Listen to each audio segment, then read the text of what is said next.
Coucou, bienvenue sur ma chaîne. Alors aujourd'hui, je vous propose de réaliser le calendrier, un calendrier pour la nouvelle année qui commence. Donc je vous ai préparé un fichier avec tous les mois de l'année.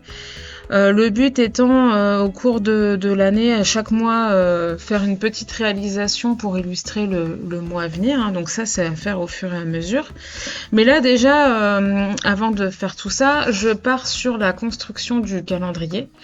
Donc pour ça, j'ai pris deux cartons gris. Alors vous pouvez récupérer des cartons de pochettes de dessin par exemple, ou peu importe. Enfin là, moi j'ai voulu faire avec un petit peu ce que j'avais, hein. Donc j'ai utilisé un carton qui servait plus donc pour un dos de blocs de papier.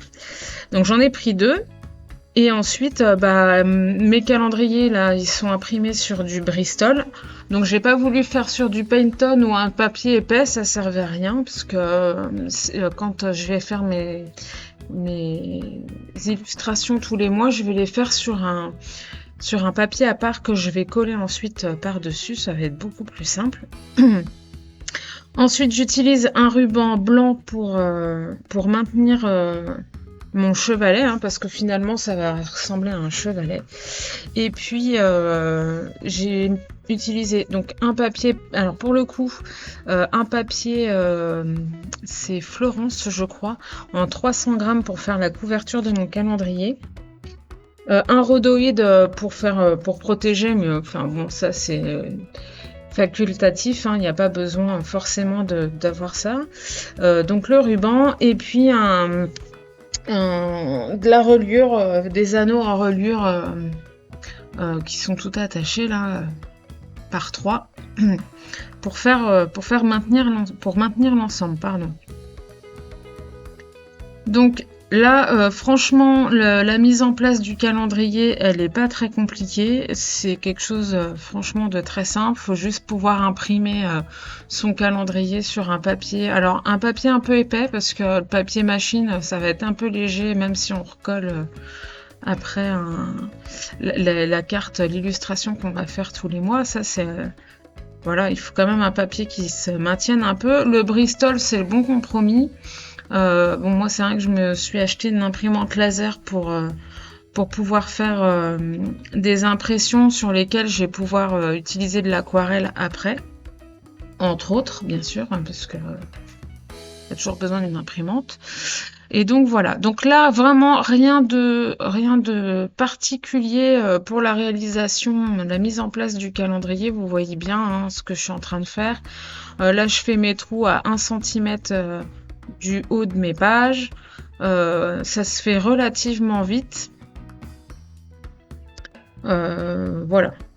C'est avec du matériel, je pense que tout le monde a. Alors après, voilà, les papiers, ça c'est chacun comme il veut. Hein. Vous pouvez imprimer sur du papier canson, du Pantone, du Bristol, ce que vous voulez, peu importe.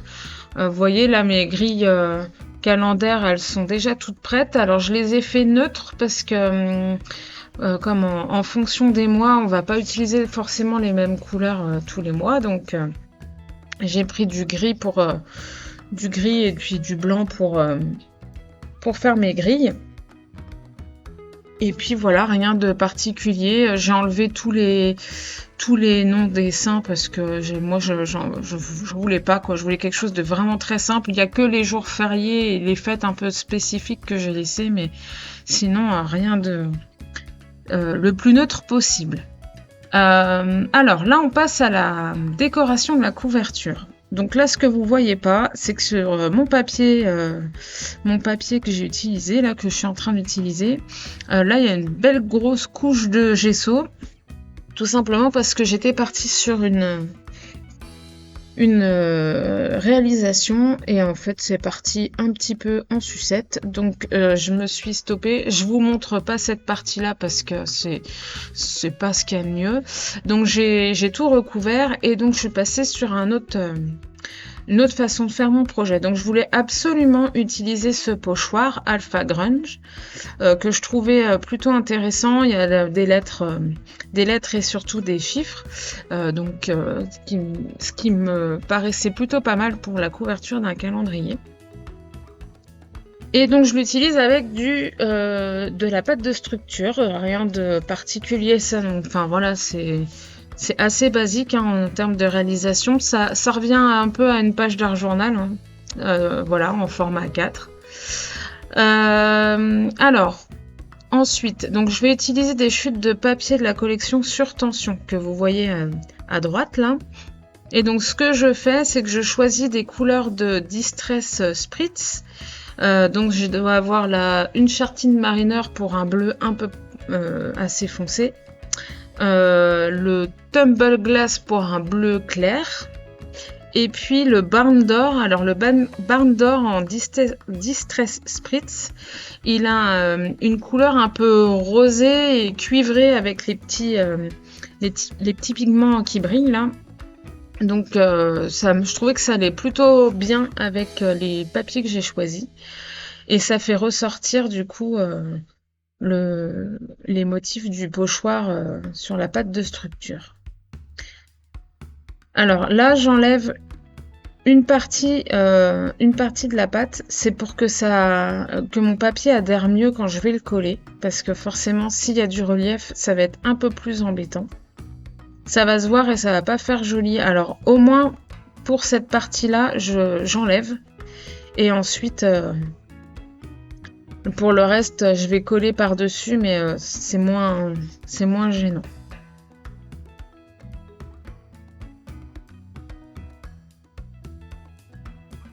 Donc là, finalement, je reviens un peu sur une page type art journal et un peu de mix média finalement, puisque je vais utiliser du gesso, même si c'est pas au départ ce que je voulais faire, hein. Au départ, je voulais faire une page très colorée, parce que vous savez, si vous me suivez depuis un moment, vous savez que j'aime beaucoup faire des pages avec plein de couleurs. Et donc c'est ce que je voulais faire. Et puis utiliser de l'aquarelle. Sauf que j'ai posé mon pochoir, j'ai mis mes couleurs d'aquarelle par-dessus et en fait ça faisait pas du tout ce que j'imaginais, donc j'ai tenté de rattraper le truc et puis ça me plaisait pas du tout, donc je voulais pas jeter ma feuille, ça aurait été beaucoup plus simple. Mais non, j'ai pas jeté ma feuille, j'ai mis du gesso à la place et puis je suis partie sur autre chose. Et donc là, on est un peu sur du mix média, puisque finalement, j'utilise pas d'aquarelle. Donc voilà. Alors, sur mes papiers de la collection Sur Tension, en fait, j'ai choisi des chutes de papier. Donc là, vous avez la bande avec les rayures dans les tons bleus et un peu justement rose, vieux rose. Et puis sur un autre papier, j'avais pas tout à fait la moitié d'une grande étoile et une plus petite étoile que j'ai découpée. Donc j'ai voulu les utiliser et je trouvais que c'était intéressant puisque les couleurs se contrastaient. Donc c'était nickel. Et ça me permettait justement d'avoir un peu l'effet coloré que je voulais au départ. Ensuite... Alors, c'est pareil, vous savez aussi que je fais beaucoup de mise en couleur de tampons, et puis comme je les utilise pas forcément, je les mets dans une boîte, donc ce qui fait que j'ai plein d'embellissements prêts à l'emploi. Donc j'ai cherché dans ma petite boîte les embellissements que je voulais utiliser, et il y a aussi des motifs découpés avec les matrices de coupe. Donc là, on a le Hello qui fait partie de la matrice de coupe du même nom. Il y a l'horloge et on a les branchages de Noël aussi qui sont découpés dans du papier doré avec les petites étoiles. Donc les petites étoiles, je les ai utilisées puisqu'elles allaient bien avec les grandes étoiles. Après, j'ai les étiquettes et les toiles, elles viennent de la planche de tampons Star, de la collection Graffiti. enfin, qui sont sortis au moment de cette collection-là. Et donc voilà, le choix de mes embellissements se porte là-dessus. Et puis j'ai repris un peu l'idée que j'avais au départ quand j'ai commencé à scraper du Graffiti Girl. Alors je l'ai pas planqué le minou, mais j'en ai quand même mis un. Donc celui-là, il vient de la planche School. Alors, pour aller un peu plus vite, si on peut dire ça comme ça, je colle les papiers dont je suis sûre de leur position.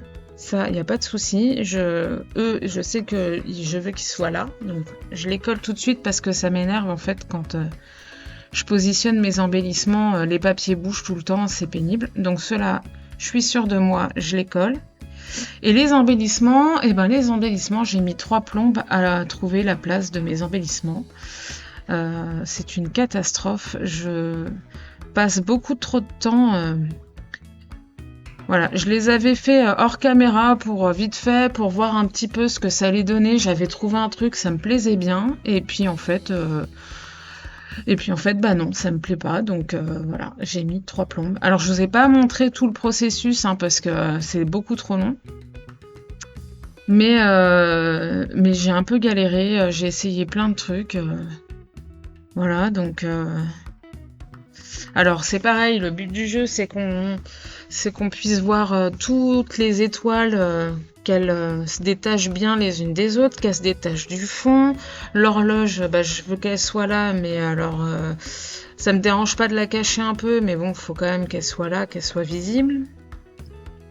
J'ai pas forcément envie que ça prenne toute la place dans la feuille ou au milieu de ma feuille, donc voilà, c'est toujours un peu compliqué cette étape-là pour moi. Tout pourrait aller, mais en fait, ça me plaît pas forcément, donc c'est toujours très long. Très très long, donc voilà, là ça aurait très bien pu le faire, mais quand j'avais l'œil dessus, je trouvais qu'on voyait plus trop la grande étoile, elle était trop cachée, donc c'était dommage.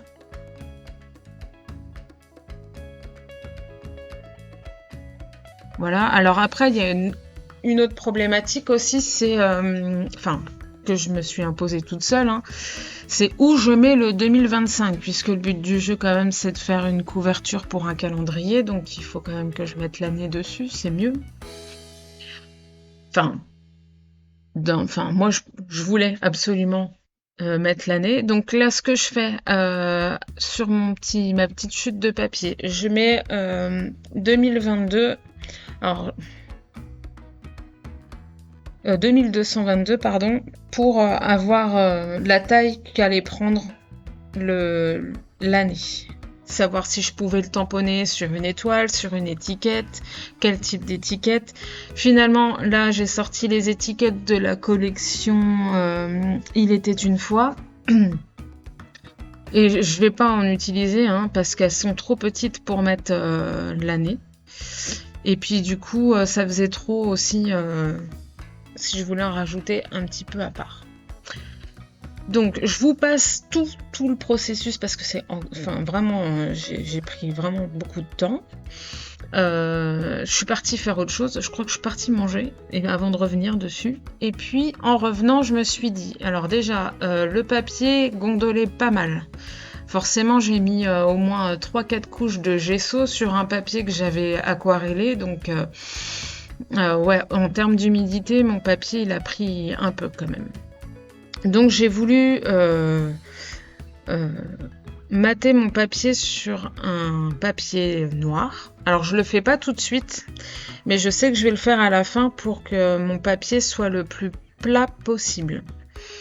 J'en ai profité hors caméra pour essayer de trouver un petit truc vite fait pour pas vous imposer tout un processus de création, pour que ce soit pas trop long. Et je trouvais que, voilà, je veux qu'on voit la grande étoile qui est au fond. Et je veux pas forcément que mon amas d'embellissement prenne trop de place dans ma page. Et la solution aussi par rapport à l'année, au 2025 que je veux mettre, c'était de mettre l'année tout en bas, tout simplement parce que il y a suffisamment de place en hauteur pour que je puisse le tamponner, puisqu'il n'y a pas de structure à cet endroit-là, tout en bas, et finalement c'était très bien. Donc c'était la solution, et ça me convient très bien aussi. Ça laisse quand même pas mal d'air sur le reste de la page. On voit bien l'effet de la pâte de structure aussi, donc c'est très très bien. Donc je colle tout. J'utilise un petit sopalin pour enlever le surplus de colle qui va dépasser, parce que ça forcément j'en ai... Enfin voilà, c'est des petites matrices assez fines, et là j'utilise de la tacky glue pour coller, donc ça fait un petit peu d'épaté. Mais le sopalin en retire bien l'excédent de colle, donc c'est très très bien. Mes étoiles, je vais quand même les coller avec du double face en mousse. Tout simplement parce que, mine de rien, on se rend pas compte sur le moment quand on pose nos embellissements, mais on colle et on voit que ça risque de pas faire très joli si je collais tout à plat. Et puis à la limite, ça apporte un petit peu de volume, c'est léger, hein, mais ça en apporte un petit peu et c'est pas plus mal. Donc ceux-là, je vais les coller avec du double face en mousse, en sachant que vous voyez là mon étiquette un peu orange et rose là, elle a du mal à coller à cause du relief de la pâte de structure. Donc ça me permet de gagner un peu de temps, et puis ça met du volume, hein, c'est plutôt pas mal.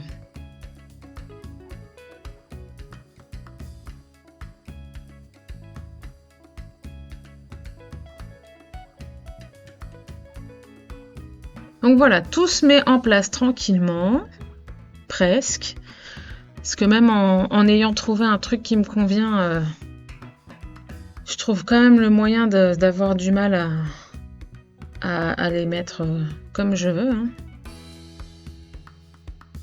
Voilà, c'est l'art de se compliquer la vie, ça c'est tout moi là-dessus.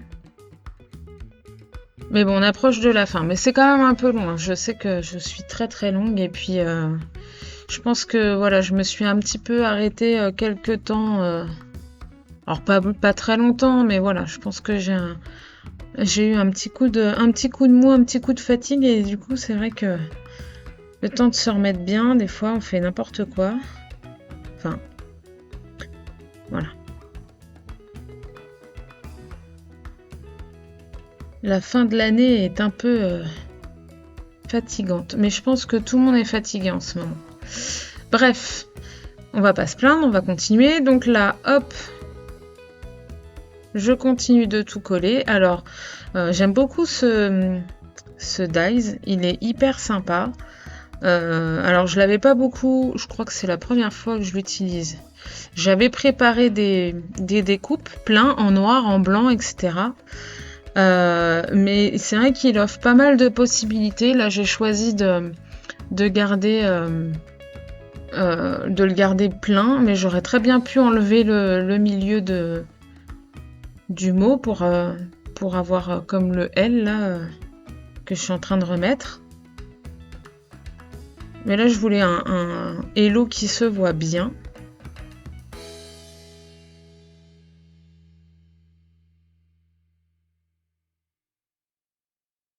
Mais ouais, il offre pas mal de possibilités, et même quand vous le découpez, en fait, comme tout est attaché, vous pouvez très bien faire une étiquette, mais ça, peut-être sur une autre réalisation, je l'utiliserai comme ça.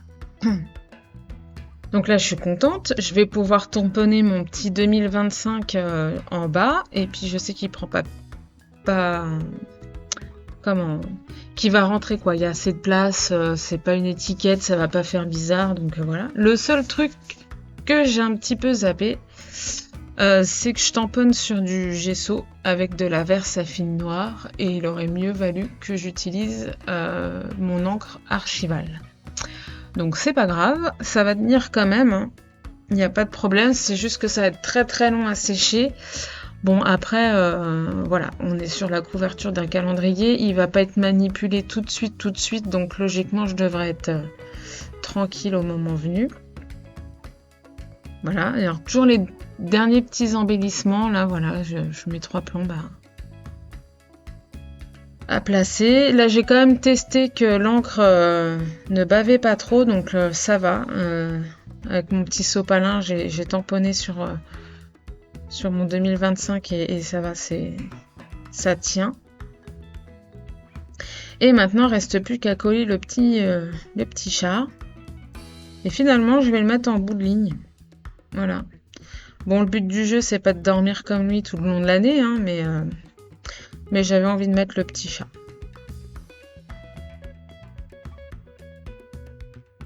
Donc là, comme il y a plein d'épaisseur avec la pâte de structure, mes embellissements ont du mal à adhérer, mais ça c'est normal. Et puis comment la Tacky Glue là que j'ai, elle a un séchage lent. Donc du coup c'est vrai qu'il faut réappuyer sur mes embellissements pour que ça adhère bien. Alors là on n'est pas tout à fait à la fin, mais on n'est pas loin. Je décide d'ancrer les bords de ma page avec des Distress Oxide. Alors j'essaye de choisir un bleu qui se rapproche de la couleur des papiers. Donc là je dois avoir un chip saphir, un truc comme ça. Bon ça c'est les Distress Oxide, c'est bien à prononcer quand on est anglais en fait. Hein. Et comme moi j'ai un anglais pas terrible. Donc voilà. Bref, donc j'utilise un bleu foncé, qui là sur la vidéo me paraît très très bien et en fait en vérité il me convenait pas. Donc je décide de choisir celui que je voulais au départ, c'est-à-dire Uncharted Mariner. Mais c'est vrai que là l'éclairage sur la vidéo ça rend pas du tout ce que je voyais moi, hein. Je trouvais que ça allait beaucoup mieux. Là, le bleu, il est un peu trop saturé sur la vidéo.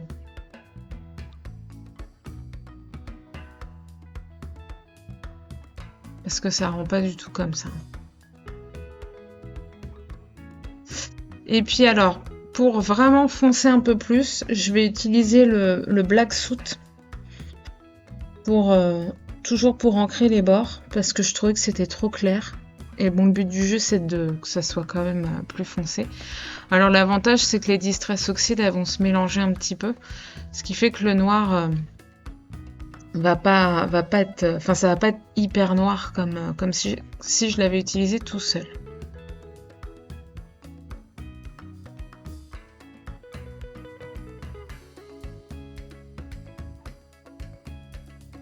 J'avais oublié, j'utilise un bleu clair. Alors oui, je me souviens maintenant, un bleu clair pour estomper un petit peu tout ça pour que ça soit plus joli. Parce que je trouvais qu'il y avait une démarcation un peu trop forte. Donc là, c'est un peu mieux.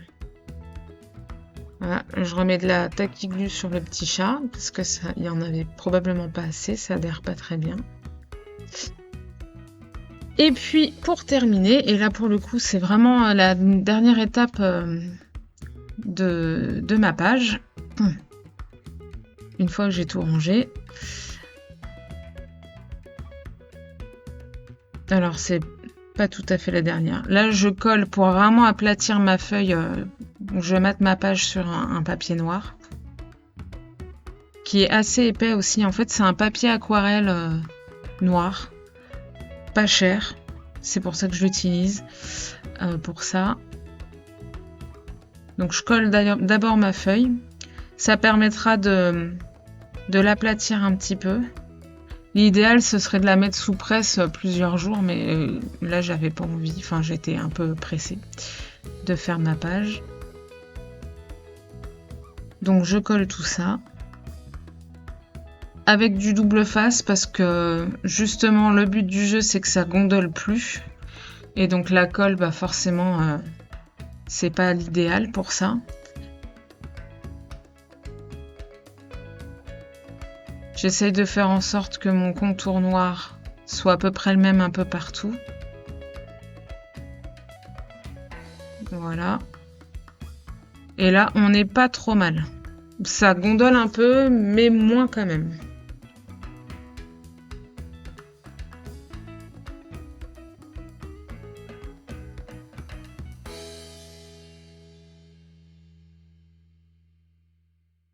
Et donc là, je me plante pas, j'utilise bien l'encre Archival. Je vais faire rajouter un petit peu de texture sur ma page, donc avec les tampons de la planche Ink pour avoir des petites taches en plus. Donc j'en mets un peu partout. Là, je réfléchis moins que pour la pose de mes embellissements. Hein. J'y vais quand même un peu plus direct.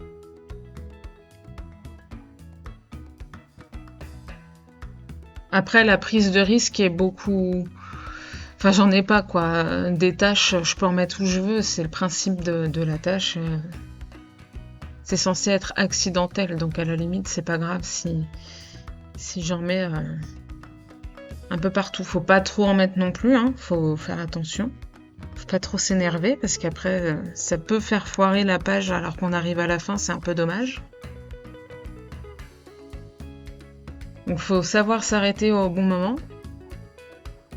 Mais voilà. Donc les petites taches avec la planche Ink. Et puis, alors là c'est la planche de tampon chiffre qui, pour le coup, je trouve va très très bien avec le principe du calendrier. Et donc là, je tamponne vraiment avec les doigts parce que je veux pas le tampon entier. Alors, ce qui est bien, c'est qu'il est déjà un petit peu... Il y a un effet usé sur le tampon. Hein. Et donc là, bah forcément, ça amplifie ce côté-là en tamponnant avec les doigts puisque je tamponne pas tout le tampon. Voilà. Donc ça permet d'apporter un peu de texture et d'effet à ma page. Là, le bas du 2025, bah, c'est un petit peu bavé quand même au moment où j'ai mis de la distress. Donc, je repasse dessus pour que ce soit quand même un peu plus joli.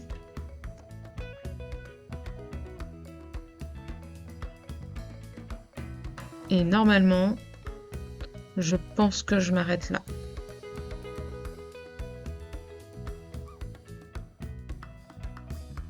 J'ai hésité, je crois, à mettre des petits sequins sur ma page, sequins ou des nuveau drop. Et puis je trouvais qu'il y avait déjà assez de relief, assez de texture et qu'elle était très bien comme ça. Donc là, je m'arrête. Voilà la couverture de mon calendrier terminée. J'espère que cette petite vidéo vous a plu. Si c'est le cas, n'hésitez pas à mettre un petit commentaire et un petit pouce, à vous abonner à la chaîne si c'est pas déjà fait. Et je vous dis à très bientôt. Bye bye!